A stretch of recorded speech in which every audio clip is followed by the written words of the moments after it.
We're talking today with Gerald Frazine of Muskegon, Michigan, and the interviewer is James Smither of the Grand Valley State University Veterans History Project.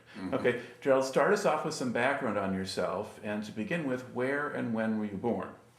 Well, I was born in Muskegon, Michigan, and I grew up and went to St. Joseph's Catholic School. Okay. And what year were you born? 1925. All right, so you went to school. Okay, and I was a pretty good basketball player there, and while there we took the state championship, and went on from there and come to my 11th grade. Well, I get a notice from the The draft board? draft board that I had to take and enlist, or they were going to pull me because my 19th birthday came in July in the summertime, so I couldn't complete schooling at St. Joseph's, the 12th grade. Okay. So I had enlisted in service. All right. Now I need to back up a little bit. Okay. When you were growing up, what did your family do for a living?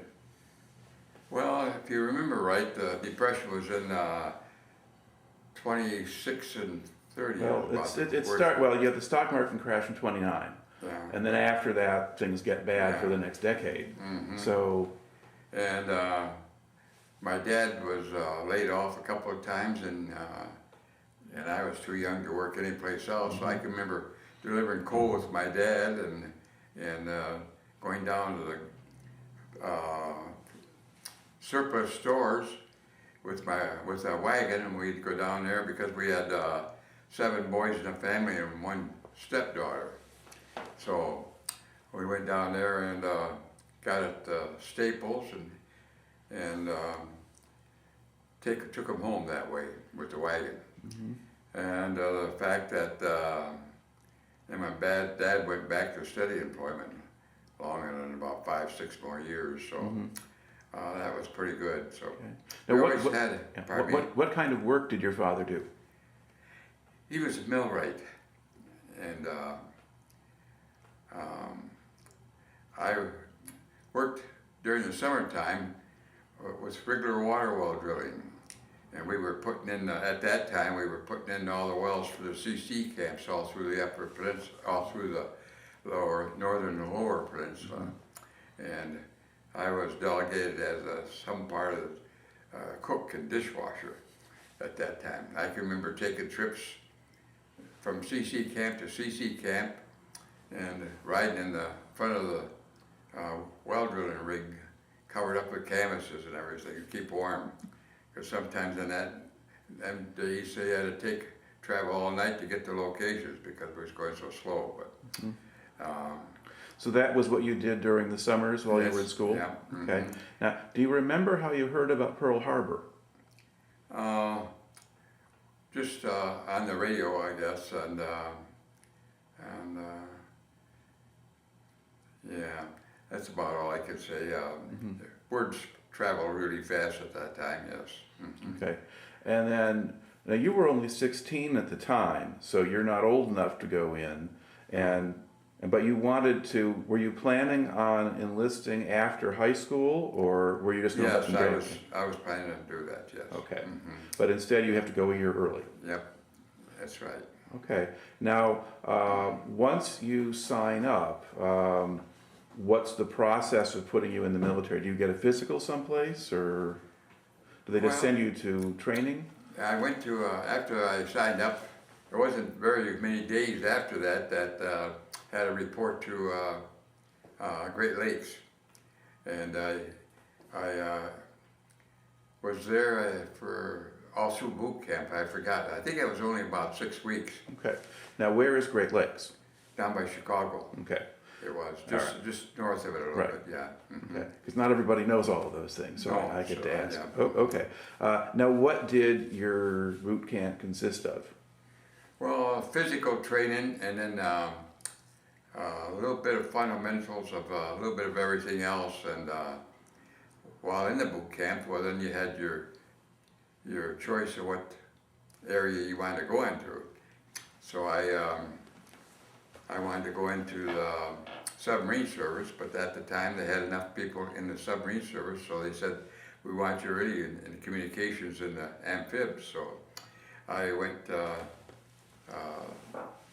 to radio school for about 2 months.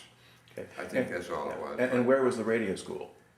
That was in Great Lakes also. Okay. No, it was a branch of the University of Michigan at that time. Okay. And I was pretty good in radio work, so I was assigned for LSTs, but it's I went in to the flotilla flagship command, so I went in the radio work there. Okay. Yeah. Now, when you talk about flotilla flagship command, would that be flotilla of LSTs or Yeah, of anything. of anything? Okay. Destroyer escorts, or sometimes we only had one destroyer usually, but we had quite a few destroyer escorts for convoy. Okay. And that was it. I was in there for quite a while, and All right. Now you mentioned that in your training, the radio training, they said a branch of the University of Michigan. Now, did you go back to Michigan for that part of the training, or were they doing that at Great Lakes? That's a point I forgot. I don't know. I know it was handled by the University of Michigan. Right. Probably in a different building there.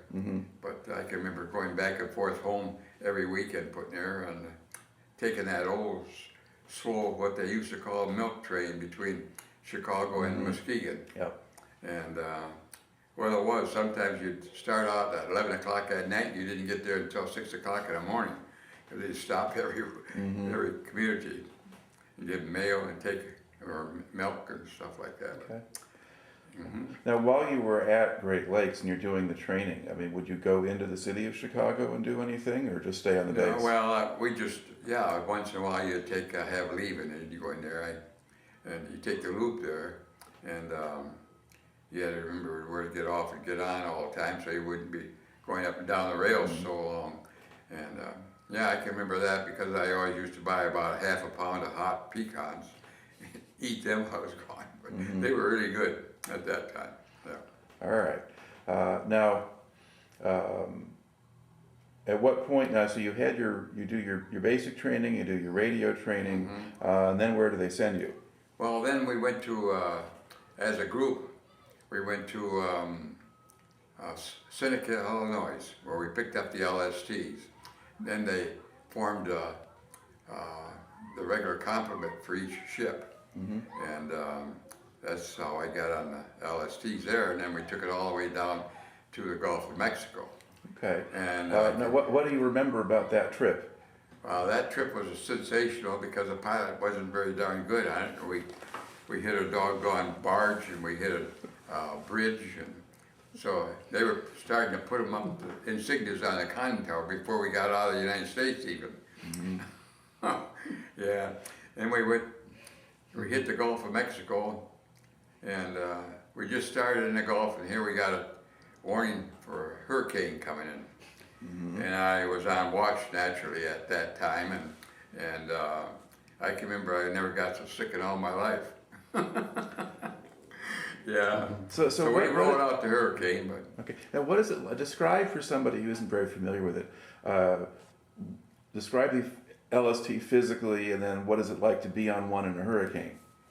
Well, you really don't want to be on one in a hurricane because that ship just went up like that and it went down like that. And sometimes you'd look out and them waves would be higher than the deck of the ship by 30 feet. Now, did you have any experienced crewmen or officers who've been through that before? I don't know. Tell you the truth, I cannot answer that. Okay. I don't know. Well, were you worried that you weren't going to make it out of that alive, or did? Oh yes, yeah. We went down through there and went through the Panama Canal, and we went around that to the west side of west coast of the United States, and San Diego, as far as that goes. That's the first thing. And then we were there for 3 days while we got outfitted with the rest of took on a lot of ammunition and full complement of everything. And then we started from San Diego for the Pearl Harbor. That's where we went, yeah. And that's the last time I seen San Diego for 2 years and a half, I think it was. So, Okay. yeah. And what was the trip to Pearl Harbor fairly quiet, or did you have bad weather, or?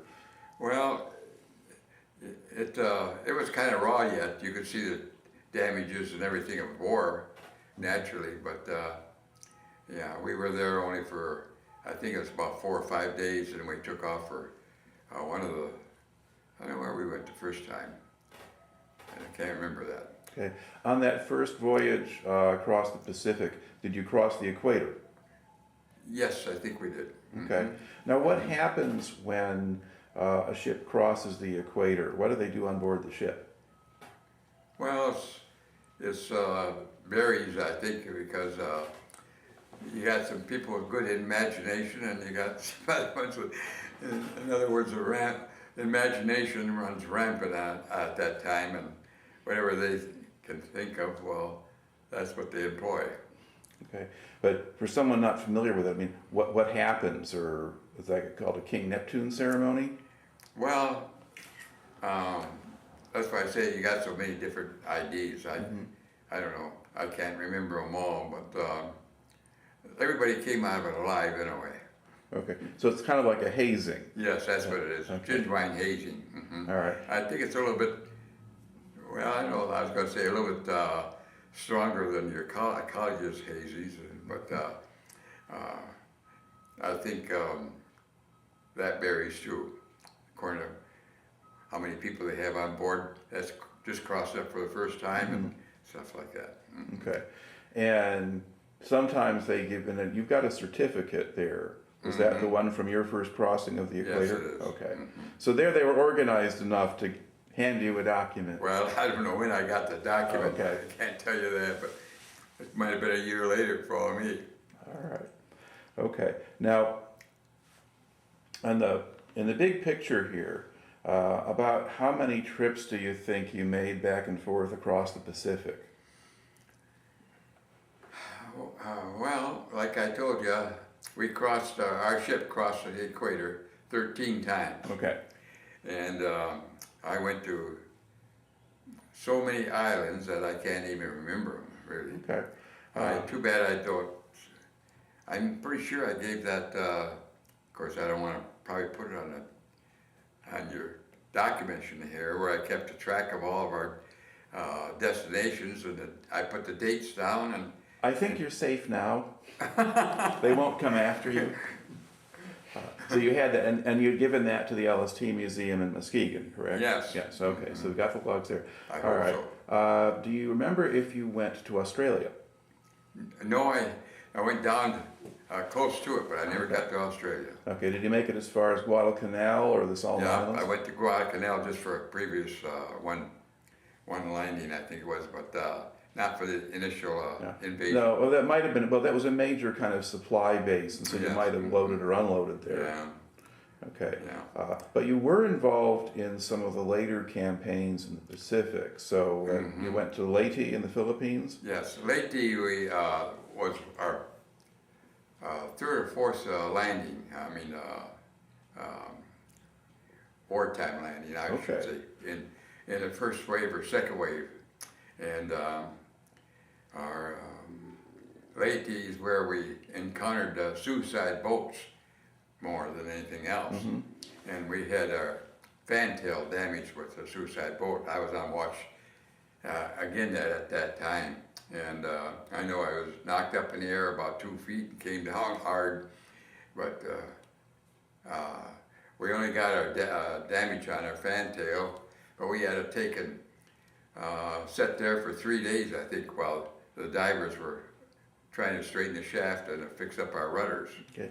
No, And we were on full alert all that time. We had nothing but sandwiches and sleeping on the bare decks all the time and everything. Okay. Now, so were you there at Leyte on the first day of the invasion? That's right. Okay. Now, right about that time, the Japanese Navy showed up. Yeah. There were big Well, battleships sailed up, and then you had a battle going on in Leyte Gulf. Yeah, but they didn't go down through the close to Leyte. They went around the Yeah. outside. Well, they didn't get all the way to where you were. No. Because they were stopped. Yeah. Mhm. Okay. Were you aware there was a battle going on? Yes, we had it. Kept track of it on the radio. Of course, I was on board flotilla flag, so I could contact them. Yes. Okay. And did the officers seem at all concerned at that point when they're listening to the battle? Everybody was a little concerned, put it mildly. Because the Japanese had big battleships, and we had destroyer escorts and escort that carriers, time, yeah. and not much else. But we won. So, or at least they went away. Okay. So now, but you said that's about your third or fourth landing. Now, so did you go to the Mariana Islands? So We went there and the Guam and there's Guam and Saipan, Tinian, those places. Saipan, I know we went there. Yeah. Of course, like I said, I went to a lot of different islands through. And Some of them you just pull in and drop off your load, pick up a load of soldiers or invalids or something like that, and take off again. okay. Now, did you have occasions where you were attacked by enemy aircraft? Yes, we were striked once, and then the only thing we didn't have done with us, we weren't dive bombed much. Okay. Yeah, but all the other activity we encountered. Oh, Of course, you got to understand the LSTs was one of the most armored ships, not armored, but they had a lot of arms on them, with 6 to 8 20 millimeters and 5 40 millimeters.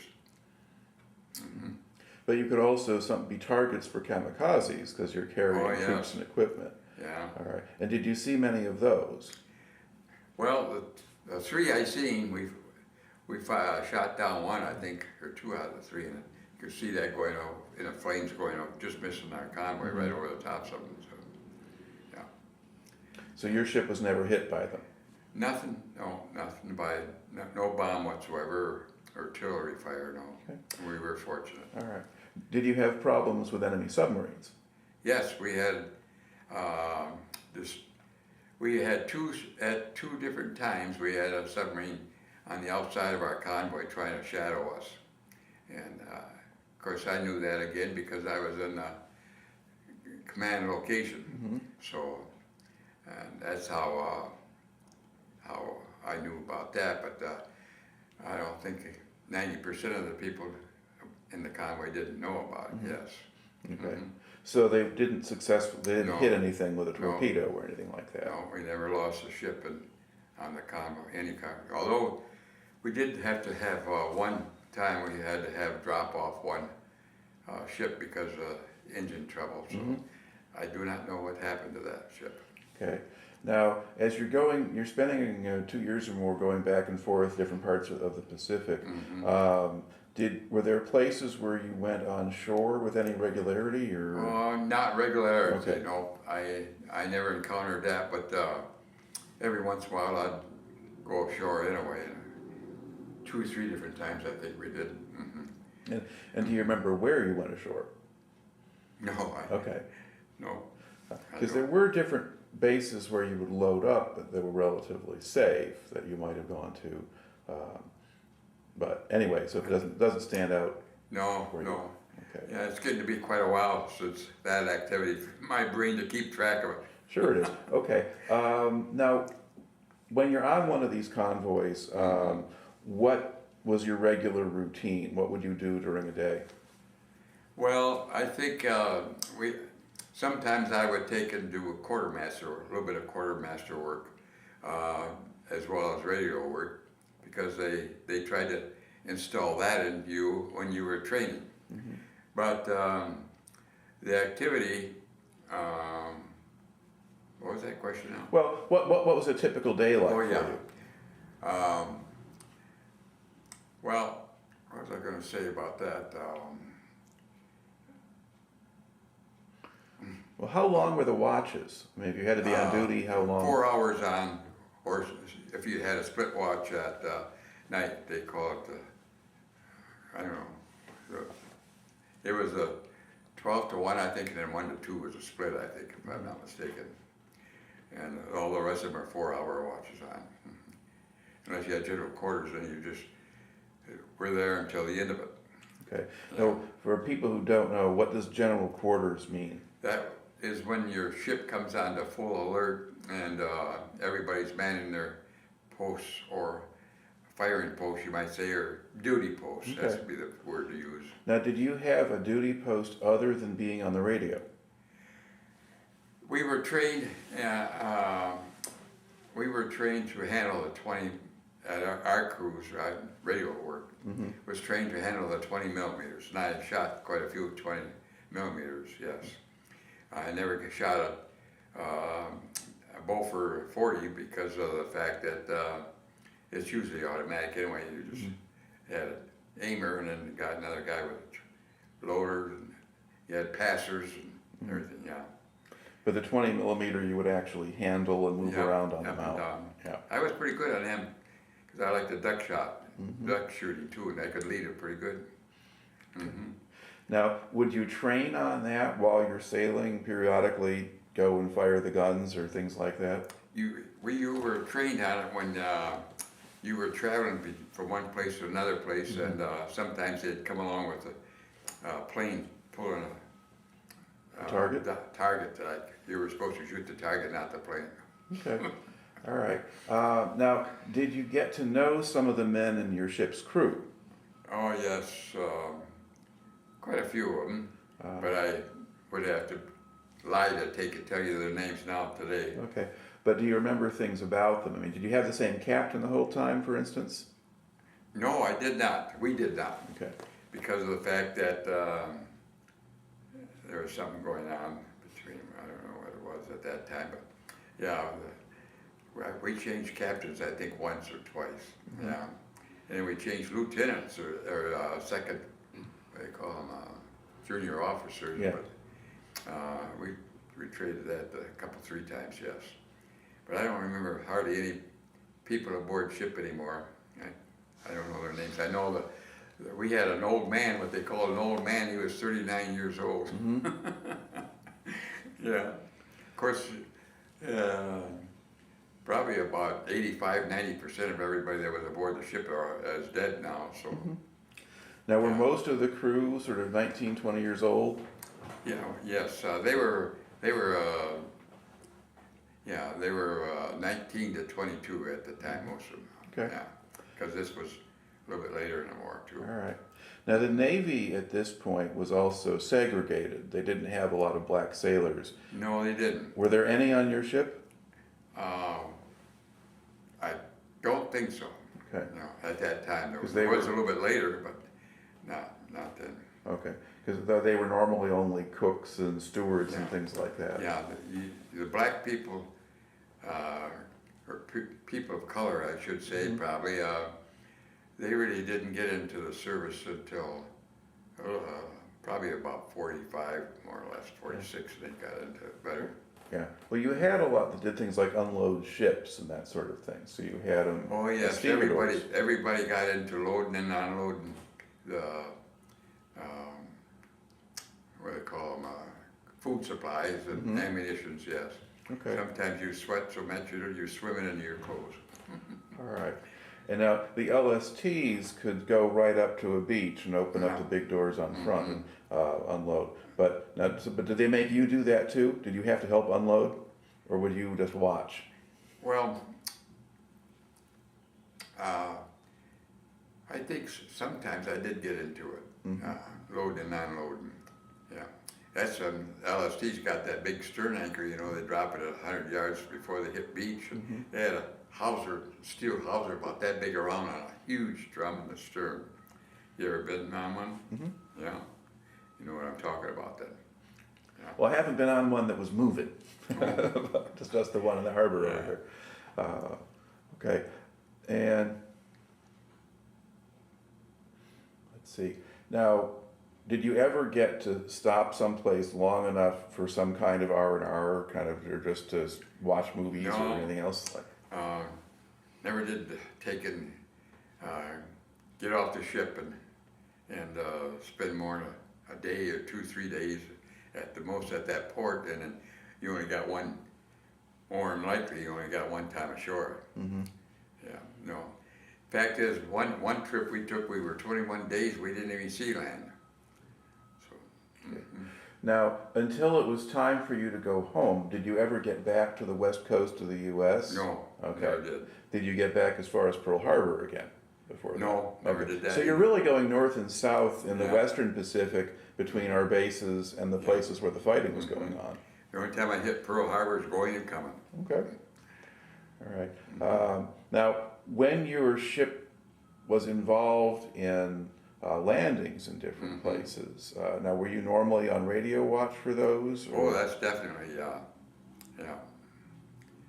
Almost all, well, most of them were on alerts, and you always got your station when they're on alerts, and then sometimes you're on watch, or sometimes you're close to it if you aren't, Okay. because you never know what's going to happen. Yeah. Okay. Now, when there were invasions going on, would your ship sometimes have tanks or fighting vehicles Oh on? yes. Oh yeah. Almost all the time. Had some kind of fighting force at some time. Okay. You were unloading, or else if you didn't, you had a full complement of supplies or something. Right. But you wouldn't. But they would have a first wave of landing craft that would go ahead of you, and they clear the beach, and then you come in. Not always. Okay. No, not always. So do you recall being under fire when you were Yeah. landing? Mhm. Okay. And what would the Japanese be shooting at you? What would they be shooting at? They They were- try to hit you with artillery, Mhm. but most of it was if you came in close enough, they had cover close enough, then you'd be under small arm fire. Mm-hmm. Now, did your ship take any casualties? Did anyone get wounded or? I only remember once. That's the only time we had casualties. Of course, the casualty, we had one guy get drunk and fall overboard. He was a casualty. Mm-hmm. That happened too. Yeah. All right. Now, as you're going back and forth, are you kind of able to follow the progress of the war? I don't think anybody cared about that too much. They just wanted to follow the progress of their ship. Right. Okay. Now, once you get to Okinawa and we secure Okinawa, and that's about June or so of 45, were you preparing for the invasion of Japan? Yes. Yep. Well, we of course, I think we had to take a worry about Okinawa first. Yeah. And then nobody was really questioning about what the heck they were going to do when Japan came up, Mm-hmm. the Battle of Japan. But of course, after they started dropping the atomic bomb, you didn't have to worry about nothing anyway. Mm-hmm. Now, before that happened, before they dropped the bombs, did you assume that you were going to be part of the invasion of Japan? That was the next thing coming? I don't think anybody worried about it too much. Okay. 'Cause I think the that's too infantry far were worried. ahead. Yeah. It's too far ahead for anybody to be worried about something like that at that time. All right. Now, when the news came out about the atomic bomb, did you understand what that meant?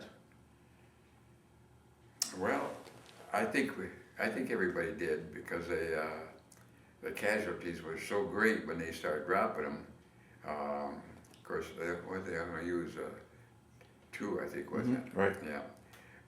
And everybody knew what was happening though, because of the tests they had ahead of time at some of the islands out there. They figured. Well, it was so gonna those be- tests, the island test came later, actually. That's after the Yeah. war. They had done Yeah. one test Oh, in New yeah? Mexico or Arizona or someplace in the No, they had southwest. them on them atolls in the Pacific. That was later. Bikini Atoll and those. That's Oh, after that was the war. later than the. Yeah. Oh, Yeah. what did they do that for? Yeah, because remember, it was all a secret during the Yeah. war, the Manhattan Yeah. Project and so forth, and they brought the bombs out in secret and guarded them. Yeah. But then they hit the news when they dropped them, and then Yeah. very quickly after that, then the Japanese surrender. Yeah. Okay. Now, after the Japanese surrender, you're not going out of the Navy right away. After the Japanese surrender, what do you wind up doing? What did I want to be doing? No, what were you doing? Did your ship Oh, still have missions? No. Well, then we took and like I said, we went to from Leyte to Okinawa, and while in Okinawa, they said that they were going to decommission our ship or give it to the Chinese. I think that's what they did. So we boarded another ship, took it back to Pearl Harbor. Okay.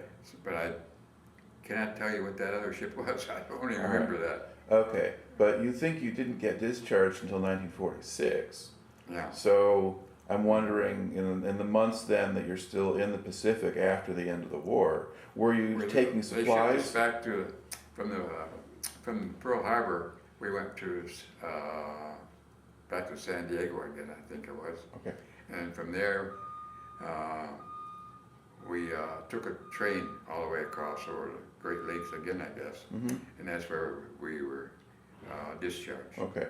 I was just trying to figure out what you were doing between the end of the war and the time you got discharged.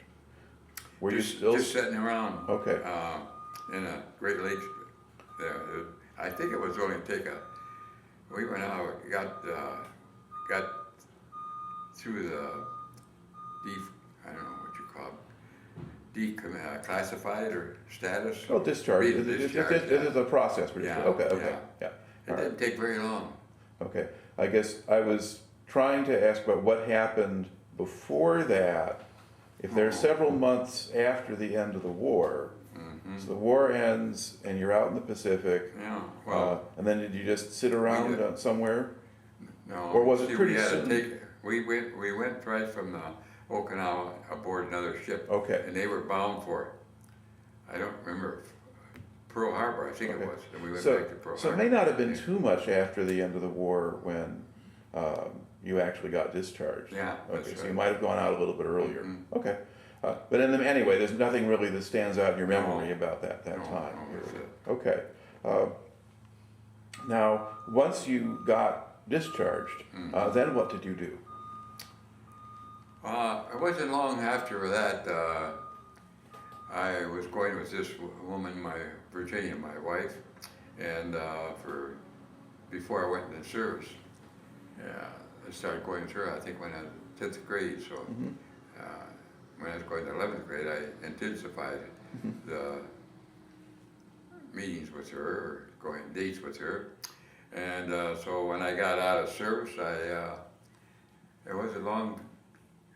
Just a little while, I proposed to her, and right after that, well, I started working for the same company, Regular Water Well Drilling, and then I started building the house that I live in present day, and we got married in June the 7th of 47, and from there on, we adopted 2 boys, about 3 years apart, and well, we waited until we got married. We were married for 5 years before we started adopting, but I knew when I married my wife she couldn't have any children, so that's the way that went. And then I worked at Regular Water Well Drilling for 46 years. And I went all over the Upper Peninsula and the west coast of the Lower Peninsula, and Indiana and Ohio, drilling wells or poking holes in the ground. All right. For elevator shaft casings and stuff like that. And I'll have to say this, I was very good at it. Well, stay at it that long, Yeah. then that should be the case. Okay. Now, when you look back at the time that you spent in the Navy, how do you think that affected you, or what did you take out of that experience? Well, I think the military life usually prepares a man or a woman it might teach him a little bit discipline, and it sure as heck ought to teach him orderly and to keep things neat and clean, to keep their body up. And I don't know why anybody, if they were in the military, would not carry something away with their discharge of some description like that. Okay. Well, and then I guess if you're thinking back, this the time in the Navy. Are there other things that stand out in your memory about that time that you haven't brought into the story yet? If you think back to being in the Navy or on the LST, what do you think about? I probably won't think of anything other than probably come up with something tomorrow. Okay. Well, then thank you for taking the time to talk to me today. Okay. Thank you for